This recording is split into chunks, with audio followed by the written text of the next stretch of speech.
Vitamin H కోళ్ళల్లో immunity బాగా పెంచుతుంది, రోగాలు రాకుండా కాపాడుతుంది, కోళ్ళు బలంగా ఉండేటట్టుగా చూసుకుంటుంది. కోళ్ళు ఆరిపోతున్నాయి అంటారు కదా, ఆ తెగులుకు కూడా ఇది పనిచేస్తుంది.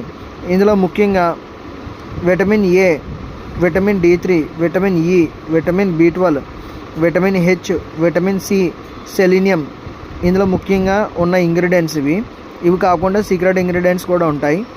ఇది ముఖ్యంగా ఏంటంటే గ్రోత్ బాగా పెరుగుతుంది, ఫెర్టిలిటీ కూడా బాగా పెరుగుతుంది, చిక్ మోర్టాలిటీ కూడా బాగా తగ్గిస్తుంది.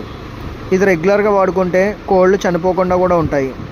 ఇది తాగే వాటర్లో 1 లీటర్ వాటర్లో 5 ml వేయాలి. కోళ్ళు ఏమైనా జబ్బులతో ఉన్నప్పుడు నోట్లోకి వేసుకుంటే మంచిది. పెద్ద కోడైతే 2 ml, చిన్న కోడైతే 1 ml అలా వేసుకుంటే ఉదయం సాయంత్రం 5 days వాడితే మంచి రిజల్ట్ అయితే కనపడుతుంది. ఫ్రెండ్స్, నేను మంచిగా రికమెండ్ చేస్తున్నాను. కోళ్ళలో ముందు జాగ్రత్తగా రోగాలు రాకుండా వాడుకోవాలనుకుంటే విటమిన్ హెచ్ వాడండి. Prevention is better than cure friends.